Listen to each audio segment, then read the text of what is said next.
बिस्मिल्लाहिर्रहमानिर्रहीम। मैं हूं अब्दुल समद और आज के लेक्चर में हम कैलकुलेट करेंगे electric flux through a closed surface enclosing a charge. लेट कर लेते हैं कि हमारे पास कोई एक स्फेयर है। पहले हम एक सिमेट्रिकल सी शेप लेंगे, एक रेगुलर सी शेप लेंगे कि हमारे पास फ़र्ज़ कर लेते हैं कि एक कोई स्फेयर है लाइक अ फुटबॉल और इसके सेंटर में एक पॉजिटिव चार्ज मौजूद है। लेट से इस चार्ज को हम क्यू नाम दे देते हैं। लेट से इस स्फेयर का जो रेडियस है, इस रेडियस को मार कह देते हैं। अब जो चार्ज है, ये चार्ज इसके अराउंड इलेक्ट्रिक फील्ड लाई करती है और इलेक्ट्रिक फील्ड को through electric lines of forces represent किया जाता है। इसका मतलब है इस चार्ज के अराउंड बहुत सारी इलेक्ट्रिक लाइंस ऑफ फोर्सेस लाई कर रही हैं, ठीक है, जो कि मैंने यहाँ पे रिप्रेजेंट नहीं की। अलबत्ता इसके अराउंड बहुत सारी इलेक्ट्रिक लाइंस ऑफ फोर्सेस को ड्रा किया जा सकता है, ठीक है। अब वो जो लाइंस ऑफ फोर्सेस हैं वो इस पूरे स्फीयर में से पास कर रही हैं, ठीक है। तो हमने क्या करना है, हमने इलेक्ट्रिक फ्लक्स को कैलकुलेट करना है जो इस क्लोज सरफेस से क्या कर रहा है, पास कर रहा है, ठीक है। तो कैलकुलेट करने के लिए हम कंसीडर कर लेते हैं, consider a closed surface in the form of a sphere of radius r which has a point charge q at its center as shown in fig। हमने ट्रीट किया कि एक स्फीयर है और इस स्फीयर का रेडियस r है, मैंने अंडरलाइन कर दिया है। इस स्फीयर का रेडियस r के इक्वल है और एक पॉजिटिव चार्ज एग्जैक्टली इसके सेंटर पे लाई कर रहे हैं, ठीक है, जैसे कि फिगर में रिप्रेजेंटेड है। हम क्या कैलकुलेट करना चाहते हैं, here we want to calculate the electric flux through this closed surface. इस पूरी क्लोज सरफेस में से टोटल कितना फ्लक्स पास कर रहे हैं due to this point charge, जो कि सेंटर पे लाई कर रहे हैं। इसको हम यहाँ पे कैलकुलेट करना चाहते हैं। अब फ्लक्स को कैलकुलेट करने के लिए हमारे पास जो बेसिक रिलेशन है इलेक्ट्रिक फ्लक्स का, वो है phi is equal to E dot A या E A into cos of theta. Okay, ये रिलेशन है। अब इसमें हमारे पास क्या है, देखें कि हमारे पास क्या होना चाहिए, एक एरिया होना चाहिए और इलेक्ट्रिक फील्ड लाइंस जो इस एरिया से गुजरती हैं वो कुछ एंगल भी बना रही होती हैं, थीटा। इसका मतलब हमें तीन चीज़ें चाहिए, एक तो ई की वैल्यू चाहिए, एक तो एरिया चाहिए और तीसरी हमें क्या चीज़ चाहिए, एंगल भी चाहिए, ठीक है। तो अब ये आपके पास जो स्फीयर है, आसानी के लिए हम ये कर लेते हैं कि हम इस स्फीयर को छोटे छोटे पैचेस में डिवाइड कर लेते हैं, ठीक है। तो हमने ये किया कि हमने इसके ऊपर एक एलिमेंट ले लिया, एरियल एलिमेंट, एक स्क्वायर शेप का एक एरियल एलिमेंट ले लिया और इसका एरिया जो है ये डेल A1 है। डेल A1 इस छोटे से पैच का एरिया है और यहाँ से जो इलेक्ट्रिक फील्ड है ये रेडिली आउटवर्ड निकल रही है, यानी जो डायरेक्शन आपके पास एरियल एलिमेंट की है, इलेक्ट्रिक फील्ड इसी डायरेक्शन के अंदर यहाँ से इमर्ज आउट हो रही है, जो कि इस लाइन के साथ इंडिकेटेड है, ठीक है। लेट से यहाँ से जो इलेक्ट्रिक फील्ड है जो इस पॉइंट के ऊपर है, उसको मैं इस लाइन के साथ इंडिकेट करता हूँ। इलेक्ट्रिक फील्ड इंटेंसिटी यहाँ पे E1 के साथ एक्सप्रेस कर रहा हूँ, ठीक है। इसी तरह से एक एरियल एलिमेंट इसके साथ यहाँ ऊपर लाई कर रहा होगा, इसको आप डेल A2 कह सकते हैं। डेल A2 की डायरेक्शन ये होगी, इलेक्ट्रिक फील्ड की डायरेक्शन ये होगी। इसी तरह से इसके साथ यहाँ पे डेल A3 होगा, फिर डेल A4 होगा, डेल A5 होगा, डेल A6 होगा, डेल A7 होगा, ठीक है। करते करते करते हमने सारे पैचेस को सारे सरफेस को हमने छोटे छोटे पैचेस में डिवाइड किया, ठीक है। और लास्ट आपके पास एलिमेंट फ़र्ज़ कर लें ये आ गया आपके पास डेल AN, ठीक है। और यहाँ पे जो इलेक्ट्रिक फील्ड है वो इधर इमर्ज आउट हो रही है और एरिया की डायरेक्शन भी इधर ही है। जैसे आपने देखा ना, एक फुटबॉल है तो फुटबॉल के ऊपर बहुत सारे एलिमेंट्स बने होते हैं, ठीक है। और वो जो पैचेस बने होते हैं वो पैचेस आप समझ लें वो एक एरियल एलिमेंट है, ठीक है। वो तो साइज़ में अच्छा खासा लार्ज होता है, बहरहाल आप एज्यूम कर लें कि बहुत छोटे छोटे ऐसे एलिमेंट्स हैं जो एलिमेंट्स जो हैं इस सरफेस के ऊपर मौजूद हैं, ठीक है। इसको डिवाइड करने का फ़ायदा ये होता है कि आपके पास electric lines of forces let's say इस डायरेक्शन के अंदर हैं, तो इसके रास्ते में हम कोई अगर एक एरिया लेट कर लेते हैं तो एरिया और इलेक्ट्रिक फील्ड की डायरेक्शन एग्जैक्टली सेम आ जाती हैं, ठीक है। दोनों एक दूसरे के पैरेलल आ जाते हैं, तो ऐसे स्टेट में फ्लक्स मैक्सिमम पास कर रहा होता है, ठीक है। तो इसलिए हम क्या करते हैं कि हम इसको छोटे छोटे पैचेस में डिवाइड करते हैं ताकि इलेक्ट्रिक फील्ड हर एक एरियल एलिमेंट के साथ पैरेलल डायरेक्शन के अंदर आ जाए, ठीक है, यानी फ्लक्स क्या हो, मैक्सिमम हो, ठीक है। तो इसलिए हम क्या करेंगे, हम इस पूरे जो स्फीयर है, इस स्फीयर को छोटे छोटे एरियल एलिमेंट्स के अंदर डिवाइड करेंगे, ठीक है। तो देखेंगे इसी चीज़ को हम राइट करते हैं कि for this we divide the total surface area of the sphere into n small area elements. हमने इसको क्या किया, छोटे छोटे एलिमेंट्स के अंदर डिवाइड किया। कितने एलिमेंट्स हैं, n एलिमेंट्स है, ठीक है। n जितने लार्ज रखेंगे एरिया जो हर एक एलिमेंट का होगा वो उतना छोटा होता जाएगा। लेट से पहले एलिमेंट का एरिया डेल A1 है, दूसरे का एरिया डेल A2 है, तीसरे का एरिया डेल A3 है, चौथे का एरिया डेल A4 है, अप टू सॉन करते जाएंगे। आखिरी वाले का जो एरिया होगा वो डेल AN होगा, ठीक है। अब कुछ इलेक्ट्रिक फील्ड इंटेंसिटी पहले वाले एरिया में से पहले वाले एरिया के क्रॉस होगी, उसको E1 कह देते हैं। जो electric field intensity second area के क्रॉस होगी उसको E2 कह देते हैं। तीसरे वाले के क्रॉस E3 कह देते हैं, चौथे वाले के क्रॉस E3 कह देते हैं, अप टू सॉन nth वाले के क्रॉस En कह देते हैं, ठीक है। The electric intensities corresponding to the area elements are E1, E2, E3 up to sworn En, ठीक है।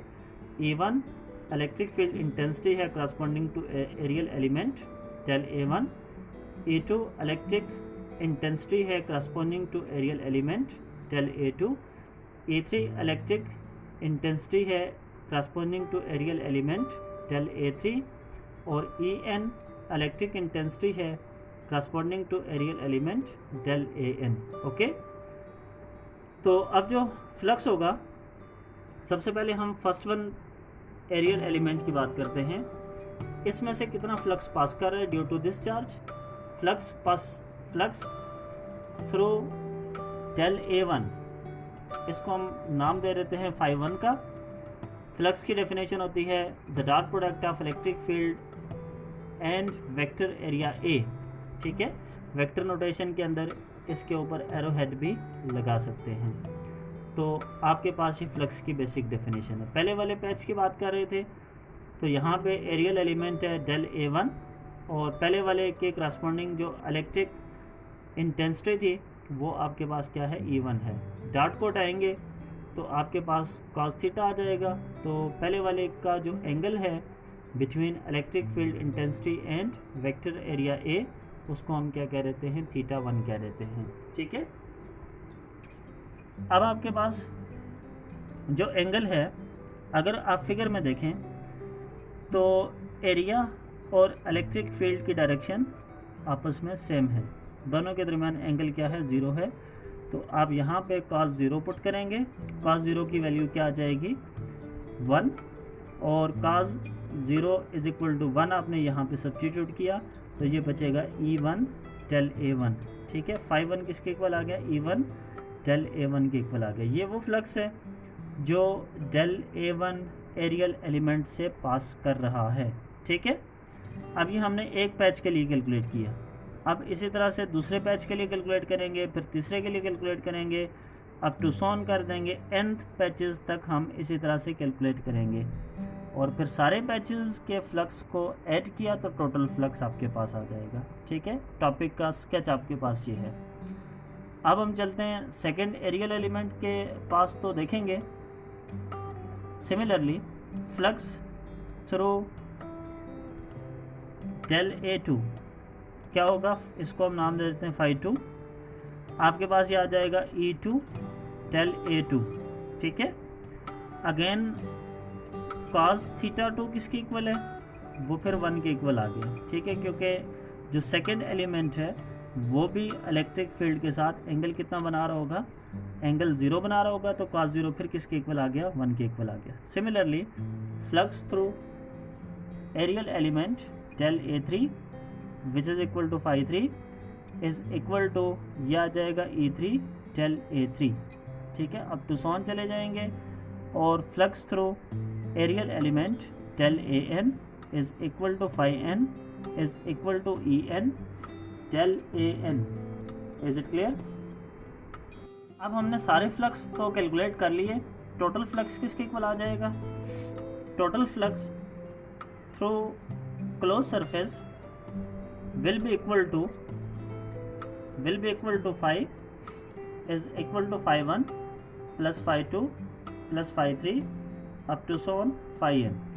सारे फ्लक्स की वैल्यूज़ को हम ऐड करेंगे तो ये हमारे पास क्या आ जाएगा, टोटल फ्लक्स आ जाएगा। अब ये सारी वैल्यूज़ हमारे पास मौजूद हैं। फाई को एज इट इज़ हमने राइट किया, फाई 1 की वैल्यू हमने उठा के यहाँ पे रख दी, फाई 2 की वैल्यू हमने एज इट इज़ यहाँ पे सब्स्टिट्यूट कर दी, फाई 3 की वैल्यू यहाँ पे सब्स्टिट्यूट कर दी, अब टू सो ऑन ये लास्ट फाई n की वैल्यू है, ठीक है। इसको हम फिलहाल इक्वेशन नंबर 1 कह देते हैं, ठीक है। अब यहाँ पे देखिएगा इलेक्ट्रिक फील्ड का रिलेशन है E is equal to K Q divided by R square, K Q divided by R square. As all area elements are at the same distance from the charge, so E1 is equal to E2 is equal to E3 up to so on En। देखेंगे कि आप अगर एक sphere की बात करें तो sphere के सेंटर पे चार्ज लाई कर रहे हैं और जो एरियल एलिमेंट्स हैं वो सारे के सारे कहाँ पे लाई कर रहे हैं, सरफेस पे लाई कर रहे हैं, ठीक है। सेंटर से लेके सरफेस तक का जो डिस्टेंस है वो रेडियस के इक्वल है, यानी सारे एरियल एलिमेंट्स का डिस्टेंस सेंट्रल चार्ज से सेम है, ठीक है। इसका मतलब है कि आपके पास हर एक एरियल एलिमेंट्स के लिए जो r की वैल्यू है वो सेम है। अब अगर r की वैल्यू सेम होगी इसका मतलब है सारे एरियल एलिमेंट की जो इलेक्ट्रिक फील्ड है वो सेम है, ठीक है। इसलिए जो E1 है इसकी मैग्नीट्यूड, E2 की मैग्नीट्यूड, E3 की मैग्नीट्यूड, E4 की magnitude up to sworn En की मैग्नीट्यूड, ये सारी इलेक्ट्रिक फील्ड आपस में क्या है, बराबर हैं, ठीक है। तो आप ये कर सकते हैं कि then phi is equal to E1 की जगह सिंपली E पुट कर दें, ठीक है, जो कि आपस में सारी इक्वल हैं। E2 की जगह पे E पुट कर दें, E3 की जगह पे E पुट कर दें, E4 की जगह पे E पुट कर दें, En की जगह पे भी E पुट कर दें। तो इन सारी टर्म में एक चीज़ कॉमन आ जाएगी, वो क्या कॉमन आएगा, E कॉमन आ जाएगा। तो अगले स्टेप में हम क्या कर लेंगे, E को कॉमन ले लेंगे। E कॉमन लिया तो अंदर बच जाएगा E into del A1 plus del A2 plus del A3 plus del A4 plus up to so on del AN, ठीक है। E हम बाहर कॉमन ले लेंगे, अंदर सारे जो एरियल एलिमेंट्स हैं वो आपस में ऐड हो रहे होंगे, ठीक है। आपके पास ये स्टेप बनाएगा। अब देखेंगे डेल A1 क्या था, वो पहला पैच था जिसका एरिया था डेल A1, ये सेकंड पैच का एरिया था, ये थर्ड वन पैच का एरिया था, अब टू सॉन कर दिया, ये लास्ट वाले पैच का एरिया था। सारे एरियल एलिमेंट्स को आपने ऐड किया तो ये टोटल एरिया बन जाएगा जो कि उस स्फीयर की सरफेस का है, ठीक है। तो आप कह सकते हैं phi is equal to E multiply by total spherical surface area, ठीक है, टोटल स्फेरिकल सरफेस एरिया। और हम जानते हैं कि सरफेस का जो स्फेरिकल एरिया होता है, स्फीयर का जो टोटल स्फेरिकल सरफेस एरिया होता है ये होता है 4 पाई आर स्क्वायर। तो आपने इसकी जगह पे क्या वैल्यू डाल दी, 4 पाई आर स्क्वायर आती है, where R is the radius of the sphere, ठीक है। अब आप जानते हैं E बराबर होता है 1/4πε0 Q/r²। तो E की जगह पे सारी वैल्यू रख दी, यहाँ से कुछ टर्म्स कैंसिल हो जाएंगी, 4πr², 4πr² के साथ कैंसिल हो जाएगा, आपके पास बचेगा phi = Q/ε0। ठीक है, ये लास्ट वाली इक्वेशन बनी। इस इक्वेशन को मैं अगर अरेंज करूँ तो ऐसे भी लिख सकता हूँ, phi = 1/ε0 को साइड पे कर दिया, इनटू Q क्या है, वो चार्ज है जो सरफेस के अंदर मौजूद था। तो आप कह सकते हैं चार्ज इनक्लोज्ड बाय सरफेस। ठीक है, तो आप ये भी कह सकते हैं कि flux through the close surface is equal to 1/ε0 time to the charge enclosed by the surface. ठीक है, कि जो फ्लक्स सरफेस से पास कर रहा होगा वो सिर्फ और सिर्फ डिपेंड करता है किस चीज़ पे, वो उस चार्ज पे डिपेंड करता है जो चार्ज सरफेस इनक्लोज्ड करती है। ठीक है, तो आप कह सकते हैं flux through the close surface is equal to 1/ε0 time to the charge enclosed by the surface. यहाँ से हम एक और चीज़ भी, एक और कंक्लूजन भी निकाल सकते हैं कि फ्लक्स जो है, जो किसी भी क्लोज सरफेस से पास कर रहा होता है, वो सिर्फ और सिर्फ डिपेंड करता है चार्ज पे जो चार्ज सरफेस इनक्लोज कर रही होती है। ये मुकम्मल तौर पे इंडिपेंडेंट है from the nature of the surface. ये सरफेस की नेचर से मुकम्मल तौर पे इंडिपेंडेंट है। ठीक है, यानी आपने पीछे जो सरफेस ली थी वो एक स्फीयर लिया था, क्लोज जो शेप ली थी वो एक स्फेरिकल शेप ली थी। अगर स्फेरिकल शेप ना होती, अगर किसी और तरह की शेप होती, तो फिर भी फ्लक्स इतना ही होता, क्योंकि फ्लक्स किस पे डिपेंड करता है, ये चार्ज पे डिपेंड करता है, ये शेप पे डिपेंड नहीं करता। शेप वाला कोई भी पैरामीटर यहाँ पे मौजूद नहीं है। अगर जस्ट आपको चार्ज की वैल्यू गिवन हो, आप किसी भी क्लोज सरफेस से पास करने वाले फ्लक्स को कैलकुलेट कर सकते हैं। ठीक है, तो flux only depends upon the value of charge enclosed by that close surface. अगर क्लोज सरफेस किसी भी तरह का कोई भी चार्ज क्लोज नहीं करती, तो इसका मतलब है कि उस सरफेस में से किसी भी तरह का कोई भी फ्लक्स पास नहीं कर रहा। ठीक है, यहाँ से ऐसे भी क्वेश्चन पूछा जा सकता है कि फ़र्ज़ कर लें आपके पास एक बलून है और ये बलून स्फेरिकल है। Spherical balloon mean just like अ फुटबॉल। ठीक है, आपके पास जो पॉजिटिव चार्जेस हैं ये इसकी सरफेस के ऊपर मौजूद हैं। कहाँ पे मौजूद हैं? सरफेस के ऊपर मौजूद हैं। ठीक है, तो what is the flux passing through that surface? इस सरफेस में से पास करने वाला फ्लक्स क्या होगा? ठीक है, या इसके इनसाइड पे जो इलेक्ट्रिक फील्ड है वो इलेक्ट्रिक फील्ड क्या होगी इस अंदर वाले रीजन में? इस वाले रीजन में इलेक्ट्रिक फील्ड क्या होगी, इस वाले रीजन में फ्लक्स क्या होगा? ठीक है, तो लेट से ये अंदर मैंने एक रीजन ट्रीट कर लिया। इस रीजन में देखें कोई भी चार्ज मौजूद नहीं है, तो इस रीजन में फ्लक्स क्या होगा? ज़ीरो होगा। इस रीजन में आपके पास फ्लक्स ज़ीरो हो गया, तो फाई बराबर होता है E.A के। ठीक है, आपके पास अगर फाई ज़ीरो हो गया तो इलेक्ट्रिक फील्ड भी किसके इक्वल हो जाएगी? ज़ीरो के इक्वल हो जाएगी, क्योंकि एरिया ज़ीरो के इक्वल नहीं होगा। इसको हम बाद में अगले लेक्चर के अंदर डिस्कस भी करेंगे, जो कि एक आगे पूरा टॉपिक मौजूद है जिसमें हम इसको कैलकुलेट कर रहे होते हैं कि यहाँ पे इनसाइड पे जो इलेक्ट्रिक फील्ड है वो क्या होगी, इनसाइड पे फ्लक्स आपके पास जो है वो किसके इक्वल होगा। तो लिहाजा याद रखिएगा, अगर कोई भी क्लोज सरफेस जो है ये किसी भी तरह का कोई भी चार्ज इनक्लोज नहीं कर रही, तो वहाँ पे जो फ्लक्स है वो भी नहीं होगा। अगर कोई भी क्लोज सरफेस चार्ज को इनक्लोज कर रही है तो वहाँ पे फ्लक्स भी लाजमी तौर पे मौजूद होगा। अब ये जो लास्ट वन इक्वेशन थी ये बड़ी इंपॉर्टेंट है। फिर देखेंगे, phi flux through the close surface is equal to 1/ε0 time to the total charge enclosed by that surface. ये जो स्टेटमेंट है, इस स्टेटमेंट को गाउस लॉ का नाम दिया जाता है। ठीक है, अब क्वेश्चन ये राइज होता है कि क्या अगर सरफेस जो है, क्लोज सरफेस जो है, जिस स्फेरिकल शेप की ना होती बल्कि आपके पास ये कोई इर्रेगुलर सी होती, ठीक है, तो क्या इस सूरत में भी आपके पास ये इक्वेशन वैलिड थी? या ये इक्वेशन इनवैलिड हो जाती। तो इसके लिए हम एक इरेगुलर से सरफेस ले लेते हैं।